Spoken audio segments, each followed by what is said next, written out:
এই প্রশ্ন খুব গুরুতরভাবে আসবে যে সেনাপ্রধান ওয়াকারুজ্জামান তো তাহলে বাঁচতে পারেন না এই আন্তর্জাতিক অপরাধ ট্রাইব্যুনালের মামলা থেকে। দেখেন, পুলিশ আইন আর সামরিক আইন এই দুটোর মধ্যেও কিন্তু মানে বিধি, এই বাহিনীগুলো কিভাবে পরিচালিত হয় সেই পুলিশ বিধি আর সামরিক বিধিতেও কিন্তু একটা খুব মৌলিক পার্থক্য আছে। পুলিশের ক্ষেত্রে যেমন যেই পুলিশ সদস্য গুলি চালাচ্ছেন শেষ পর্যন্ত তার ব্যক্তিগত দায় চিহ্নিত করতে হবে, কারণ পুলিশকে যখন অস্ত্র দেওয়া হয় তখন এই বিধির আওতায় দেওয়া হয় যে পুলিশ তার নিজের বুদ্ধি বিবেচনা এবং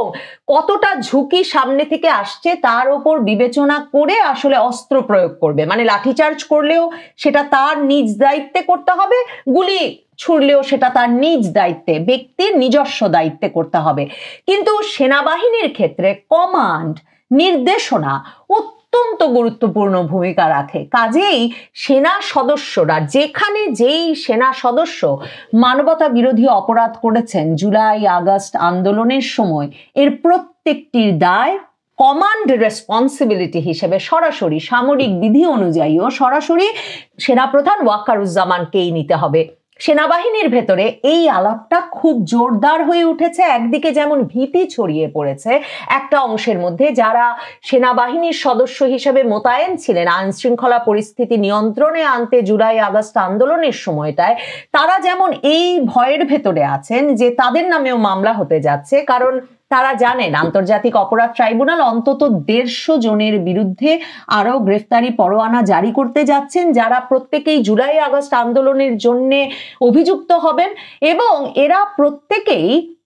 সেনাবাহিনীতে বর্তমানে কর্মরত। ঠিক তেমনি সেনাবাহিনীর ভেতরে এটাও সকলে জানেন সেনাপ্রধান ওয়াকারুজ্জামানও আন্তর্জাতিক অপরাধ ট্রাইব্যুনালের এই মামলা থেকে বাঁচতে পারবেন না। দেখেন, 15 জন সেনা কর্মকর্তাকে হেফাজতে নেওয়ার খবরটা যখন সেনা সদর দপ্তরে দাঁড়িয়ে মেজর জেনারেল হাকিমুজ্জামান সংবাদ মাধ্যমের সামনে প্রকাশ করলেন, তখন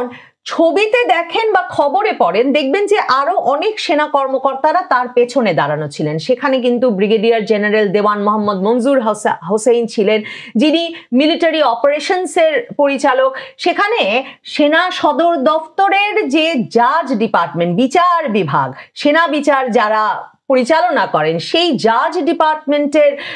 ব্রিগেডিয়ার জেনারেল আসিফ ইকবাল ছিলেন এবং মিলিটারি ইন্টেলিজেন্সের ব্রিগেডিয়ার জেনারেল সেলিম আজাদ ছিলেন। এই যে বেশ কয়েকজন জেনারেল মিলে, এছাড়া কর্নেল, লেফটেন্যান্ট কর্নেল পদমর্যাদার সামরিক কর্মকর্তাও ওই সংবাদ সম্মেলনে উপস্থিত ছিলেন। এই যে দলে বলে জেনারেলেরা উপস্থিত হয়ে সেনা কর্মকর্তাদের হেফাজতে নেওয়ার কথাটা পরিষ্কার করে বললেন এবং সংবাদ মাধ্যমকে তারা জানালেন যে মানবতা বিরোধী অপরাধে অভিযুক্ত হওয়া মাত্র সার্ভিস থেকে বরখাস্ত হিসেবে ধরে নেওয়া হবে, এবং সেটা কিন্তু আন্তর্জাতিক অপরাধ ট্রাইব্যুনাল নতুন যে সংশোধন এনেছে গ্রেফতারি পরোয়ানা জারির 2 দিন আগে, মানে গত সপ্তাহে, সেখানেও স্পষ্ট করে তারা রেখেছে যে কোনো ব্যক্তির বিরুদ্ধে আদালতে আন্তর্জাতিক অপরাধ ট্রাইব্যুনালে যদি অভিযোগ গৃহীত হয় এবং সেই ব্যক্তিকে যদি গ্রেফতারি পরোয়ানা জারি করা হয় তাহলে তিনি আর প্রজাতন্ত্রের কোনো দায়িত্বে নিয়োজিত থাকতে পারবেন না। মানে সেনা কর্মকর্তা হলেও তার চাকরি চলে যাবে। তার মানে যেই মাত্র কোনো ব্যক্তির বিরুদ্ধে আন্তর্জাতিক অপরাধ ট্রাইব্যুনালে অভিযোগ গৃহীত হবে, গ্রেফতারি পরোয়ানা জারি হবে, সেই মাত্র চাকরি চলে যাবে, সেটা কিন্তু সেনাপ্রধান ওয়াকারুজ্জামান হলেও। এই কথাটাই কিন্তু জেনারেলদের এই একটি অংশই এসে যে সংবাদ মাধ্যমের সামনে পরিষ্কার করে বললেন, কারণ এই পক্ষটি গত কয়েকদিন ধরে বৈঠক পাল্টা বৈঠক, আলোচনা পাল্টা আলোচনায় এই সিদ্ধান্ত সেনাপ্রধান ওয়াকারুজ্জামানকেও জানিয়েছেন যে সেনাবাহিনী হিসেবে তারা জুলাই আগস্ট আন্দোলনের কিংবা শেখ হাসিনার শাসনামলের কোনো গুম খুন নির্যাতনের দায় নিতে চান না। তারা মনে করেন, জেনারেলদের এই অংশটি মনে করেন যে সরাসরি এ ধরনের কোনো অভিযোগ এলেই সেই সেনা কর্মকর্তাকে বরখাস্ত হিসেবে গ্রহণ করতে হবে এবং বরখাস্ত সেনা কর্মকর্তার ক্ষেত্রে কিন্তু সেনাবাহিনীর দিক থেকে সেই ব্যক্তির বেসামরিক আদালতে বিচার হওয়ার ক্ষেত্রে আর কোনো বাধা থাকে না। মানে সামরিক বিধিতে তাদের ক্ষেত্রেই সামরিক আইনে বিচার হওয়ার কথা যারা সার্ভিং সেনা কর্মকর্তা। তো আপনার বিরুদ্ধে আন্তর্জাতিক অপরাধ ট্রাইব্যুনালে মামলা হওয়া মাত্র যেহেতু আপনার চাকরি চলে যাচ্ছে, মানে সেনাপ্রধান ওয়াকারেরও যাবে বা যে কোনো সেনা কর্মকর্তার যাচ্ছে, কাজেই সেক্ষেত্রে এদিকে কোনো বাধা নেই এবং তারা মনে করেন সেনাবাহিনীর কর্তব্য দ্রুততম সময়ে ওই ব্যক্তিকে গ্রেফতার করে সেনা হেফাজতে এনে জনমানুষের মধ্যে এই আস্থা তৈরি করা যে সেনাবাহিনী কাউকে সেফ এক্সিট দিচ্ছে না। আর এই জেনারেলদের এই অংশটিরই মূল আপত্তি, মূল সন্দেহ সেনাপ্রধান ওয়াকারের প্রতি ওই জায়গাটাতে যে কেন তিনি তার কোর্স বেট ডিজিএফআই এর সাবেক ডিজি শেখ হাসিনার অত্যন্ত ঘনিষ্ঠ জেনারেল আকবর সহ বিভিন্ন ব্যক্তিবর্গকে, মানে ডিজিএফআই এর 5 মহাপরিচালককে তিনি কেন পালিয়ে যেতে দিলেন? কি করে শেখ হাসিনার সাবেক সামরিক সচিব কবির আহমেদ যে গ্রেফতারি পরোয়ানা জারি হয়েছে খবর হওয়ার পর দিন কি করে তিনি পালিয়ে যেতে সক্ষম হলেন? এই প্রশ্নগুলোর কোনো সুস্পষ্ট উত্তর জেনারেলদের সামনে সেনাপ্রধান ওয়াকারুজ্জামান দিতে না পারার পর থেকেই একদল বলছেন, খুব কনফিডেন্সের সঙ্গে, আত্মবিশ্বাসের সঙ্গে বলছেন যে সেনাপ্রধান ওয়াকারুজ্জামান সেনাবাহিনীর সেনা সদর দফতরের ভেতরেই একরকম হাউস অ্যারেস্ট বা গৃহান্তরীণ অবস্থায় আছেন। দেখেন, জাতিসংঘ যে রিপোর্টটি তৈরি করেছে জুলাই আগস্ট আন্দোলনের, সেই রিপোর্টের ৭৩ পাতায় বাংলাদেশ আর্মি এই অংশটি ২৭৮ নাম্বার অনুচ্ছেদ, এই অংশটি যদি পড়েন দেখবেন সেই অংশটিতে জাতিসংঘ সরাসরি আর্মিকে কি কি কারণে দোষী সাব্যস্ত করতে হবে এবং বিচারের আওতায় আনতে হবে তার একরকমের সুস্পষ্ট বর্ণনা দিয়েছে। ২৭৮ নম্বর পয়েন্টে তারা লিখছে, বাংলাদেশের সেনাবাহিনীর সৈন্যরা সরাসরি সামরিক গ্রেডের রাইফেল থেকে, মিলিটারি রাইফেল থেকে প্রাণঘাতী গুলি ছুড়েছে অন্তত যেই মাত্র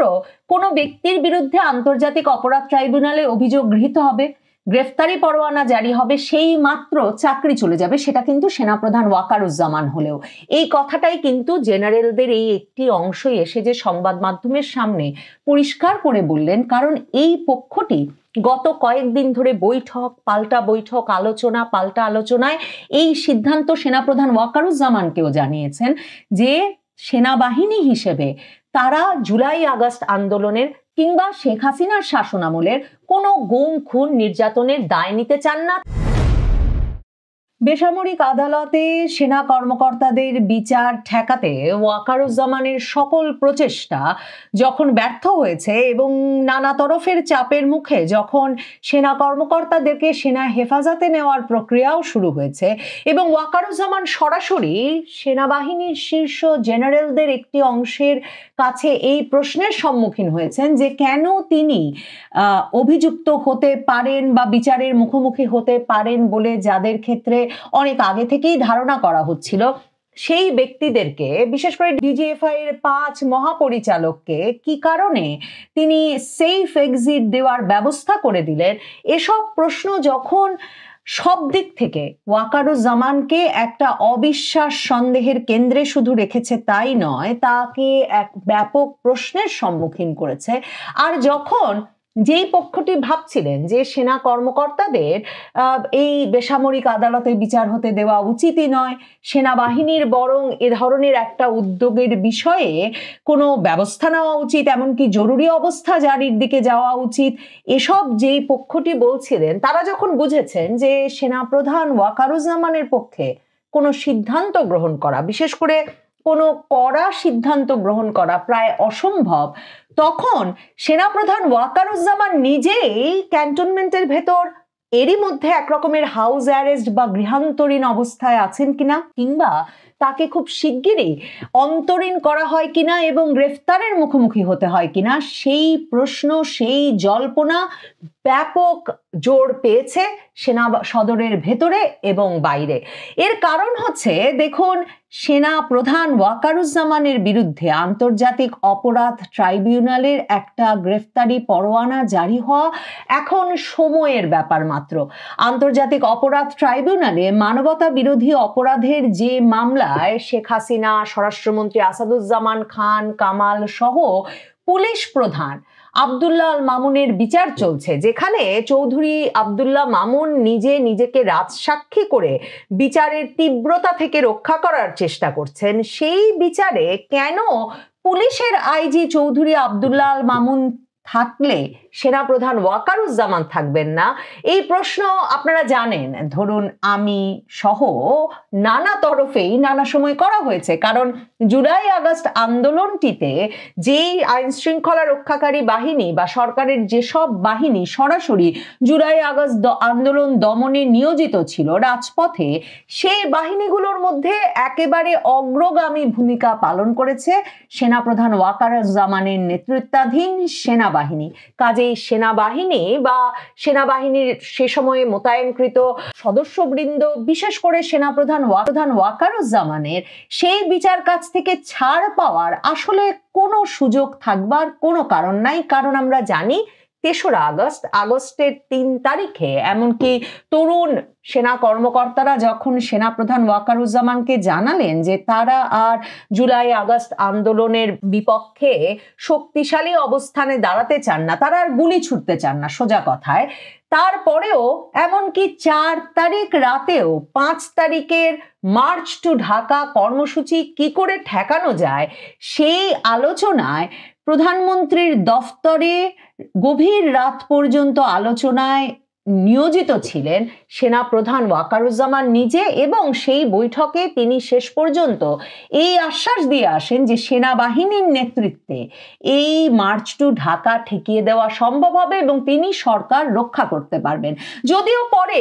৫ই আগস্ট তিনি মার্চ টু ঢাকা কর্মসূচি সফল করেন এবং সেটাকে ৩রা আগস্টের ৩ তারিখ তরুণ সেনা কর্মকর্তারা যে সেনাপ্রধানকে জানিয়ে দিয়েছিলেন যে তারা আন্দোলনের বিপক্ষে দাঁড়াবেন না, তার একটা নজির হিসেবে দেখা হয়। কিন্তু তাতে জুলাই মাস জুড়ে সেনাবাহিনীর সদস্যদের অপরাধ, সেনাপ্রধানের দায়িত্ব কমে না। আরেকটা বিষয় খুব গুরুত্বপূর্ণ এখানে দেখেন, জাতিসংঘ প্রতিবেদনে যেমন স্পষ্টত একেবারে ভূমিকাতেই লেখা আছে যে কার কি ফৌজদারি দায় সেটা চিহ্নিত করতে যেমন আরো সুনির্দিষ্টভাবে এই অভিযোগগুলো তদন্তের প্রয়োজন আছে, কিন্তু যে পরিমাণে রক্তক্ষয়ের ঘটনা ঘটেছে, এই রক্তক্ষয় নির্যাতনের সঙ্গে এই পুরো ঘটনাবলী সরকারের শীর্ষ নেতৃবৃন্দ মানে প্রধানমন্ত্রী, স্বরাষ্ট্রমন্ত্রী জানতেন না, কিংবা আইন শৃঙ্খলা রক্ষাকারী বাহিনী, পুলিশ, সেনাবাহিনীর প্রধানরা জানতেন না, সে সময় যে বাহিনীরা মোতায়েন ছিলেন তারা জানতেন না, এটা ভাববার কোনো কারণ নেই। সেই জাতিসংঘ প্রতিবেদন বিশ্লেষণ করেও কিন্তু এই প্রশ্ন খুব গুরুতরভাবে আসবে যে সেনাপ্রধান ওয়াকারুজ্জামান তো তাহলে বাঁচতে পারেন না এই আন্তর্জাতিক অপরাধ ট্রাইব্যুনালের মামলা থেকে। দেখেন, পুলিশ আইন আর সামরিক আইন এই দুটোর মধ্যেও কিন্তু মানে বিধি, এই বাহিনীগুলো কিভাবে পরিচালিত হয় সেই পুলিশ বিধি আর সামরিক বিধিতেও কিন্তু একটা খুব মৌলিক পার্থক্য আছে। পুলিশের ক্ষেত্রে যেমন যেই পুলিশ সদস্য গুলি চালাচ্ছেন শেষ পর্যন্ত তার ব্যক্তিগত দায় চিহ্নিত করতে হবে, কারণ পুলিশকে যখন অস্ত্র দেওয়া হয় তখন এই বিধির আওতায় সরবরাহ করা হয় নাই, সরকারও এইসব তথ্য জোগাড় করে এনে জাতিসংঘকে দিতে পারে নাই। জাতিসংঘ বলছে যে অন্য বাহিনীগুলোর থেকে পুলিশের চাইতে, র্যাবের চাইতে অনেক কম শক্তি প্রয়োগ করেছে বটে সেনাবাহিনী, কিন্তু সেনাবাহিনী মূলত তাদের সুরক্ষায় কাজ করেছে। এবং 279 নাম্বার পয়েন্টে জাতিসংঘ পরিষ্কারভাবে লিখছে যে পুলিশ এবং প্যারামিলিটারি ফোর্স যাতে বড় ধরনের মানে ভায়োলেশন ঘটাতে পারে, আইনের লঙ্ঘন ঘটাতে পারে, সেই কাজের জন্য একটা ইম্পর্টেন্ট এনাবলিং রোল মানে সহযোগীর ভূমিকা পালন করেছে বাংলাদেশ আর্মি। এবং সেক্ষেত্রে তারা এরপরের যে অংশটা যদি পড়েন জাতিসংঘ রিপোর্টের 279 পয়েন্টে দেখবেন পরিষ্কারভাবে কেন সেনাপ্রধানকে বিচারের মুখোমুখি করতে হবে তা লেখা আছে। সেখানে বলা হয়েছে ঢাকা চট্টগ্রাম মহাসড়ক খালি করার যে কাজটা হয়েছিল মানে জুলাইয়ের 18 তারিখ থেকে 22 তারিখ পর্যন্ত কিন্তু এই ঢাকা চিটাগং মহাসড়ক পুরো দখলে রাখেন বিক্ষোভকারীরা, এবং সেই মানে রাস্তাটা, সড়কটা খালি করতে, আবারও নিজেদের নিয়ন্ত্রণে নিয়ে আসতে পুলিশ এবং RAB committed numerous extra judicial killings in and around যাত্রাবাড়ির ওই এলাকাটাতে পুলিশ আর র্যাব অসংখ্য বিচার বহির্ভূত হত্যাকাণ্ড ঘটিয়েছে। জাতিসংঘ বলছে যে এই আর্মি এই হাইওয়ে ক্লিয়ারেন্স, মহাসড়ক যাত্রাবাড়ি মহাসড়ক ক্লিয়ারেন্স অপারেশনে সৈন্য নিয়োগ করেছিল এবং আর্মি চিফ সেনাবাহিনী প্রধান পার্সোনালি যাত্রাবাড়ি গিয়ে কিন্তু 23 তারিখে অপারেশন সফল হয়েছে, মানে যাত্রাবাড়ি সড়ক তারা মুক্ত করেছেন, সেই কথা ঘোষণা করতে কিন্তু সেখানে যান। দেখেন পত্রিকার খবরে যদি পড়েন তখনও দেখবেন যে 23শে জুলাই এই খবর আসলো যে সেনাপ্রধান ও পুলিশ প্রধান 5 দিন পর যাত্রাবাড়ি এলাকা সেনাবাহিনী পুলিশের নিয়ন্ত্রণে এবং তারা দুজন মিলে এই এলাকা পরিদর্শন করেন এবং পুলিশ প্রধান তখন বলেন, সেনাবাহিনী প্রধান তখন বলেন ওয়াকারুজ্জামান, যে সেখানে যে ধ্বংসযজ্ঞ চলেছে তা অবর্ণনীয়। মানে যাত্রাবাড়ির ঢাকার যাত্রাবাড়ি থেকে ঢাকা চট্টগ্রাম মহাসড়কের শিমরাইল চিটাগং রোড এলাকা টানা 5 দিন পর যে তারা মুক্ত করেছেন, সেটা কিন্তু পুলিশ প্রধান আর সেনাবাহিনী প্রধান তাদের দুই বাহিনী যেহেতু এতে কাজ করেছে সেটা গিয়ে পরিদর্শন করে সংবাদ মাধ্যমের সামনে ঘোষণাও দিয়েছিলেন। কাজে এই জায়গাটা পড়লে পরিষ্কার বুঝবেন যে তাজুল ইসলামের হাতে, আন্তর্জাতিক অপরাধ ট্রাইব্যুনালের চিফ প্রসিকিউটর তাজুল ইসলাম সেনাপ্রধান ওয়াকারুজ্জামানের বিরুদ্ধে গ্রেফতারি পরোয়ানা অভিযোগ একেবারে তৈরি করে রেখেছেন টেস্ট কেস হিসেবে। সেনাবাহিনীর ভেতরেও এই আলাপ একেবারে পরিষ্কারভাবে হয়েছে যে টেস্ট কেস হিসেবে তিনি প্রথমে এই 24 জনের বিরুদ্ধে গ্রেফতারি পরোয়ানা জারি করলেন, অভিযোগ আনলেন আয়নাঘর কাণ্ডের জন্য। এখন জুলাই আগস্ট আন্দোলনে সেনা কর্মকর্তাদের এবং সেনাপ্রধান ওয়াকারুজ্জামানের বিরুদ্ধে চার্জশিট আসা, গ্রেফতারি পরোয়ানা আসা সময়ের ব্যাপার মাত্র। এবং এখানে এবং জাতিসংঘ রিপোর্টে কিন্তু পরিষ্কারভাবে এই কথাটাও আছে, এই পাতাতেই 73 নম্বর পাতায় 279 নম্বর পয়েন্টে, যে আর্মি চিফ এমনকি 4 আগস্টেও প্রধানমন্ত্রী স্বরাষ্ট্রমন্ত্রীর সঙ্গে বসে কি করে তারা মাস প্রটেস্ট বিক্ষোভ ঠেকাবেন সেটাতে শুধু কাজ করেছেন তাই নয়, পুরো জুলাই আগস্ট জুড়ে সেনাবাহিনী ব্লক রেইডে, যেই ব্লক রেইডের মাধ্যমে আইন শৃঙ্খলা রক্ষাকারী বাহিনী, পুলিশ, র্যাব আরবিট্রারিলি ইচ্ছা মতো বিক্ষোভে অংশগ্রহণকারীদের ঢাকা সহ বিভিন্ন এলাকা থেকে গ্রেফতার করেছে, সেই জায়গাগুলোতে তারা যাতে যেমন ইচ্ছা করে যত ইচ্ছা ব্যক্তিকে গ্রেফতার, নির্বিচারে গ্রেফতার করতে পারে, সেই প্রোটেকশনও দিয়েছে আর্মি। এবং আমি যেটা বললাম, আর্মি কাজ করে নির্দেশনায়, কমান্ড স্ট্রাকচার আছে আর্মির। কাজেই সেনাবাহিনীর একজন সদস্যকে কোনোভাবেই তিনি যখন কোনো সেনা নির্দেশনায়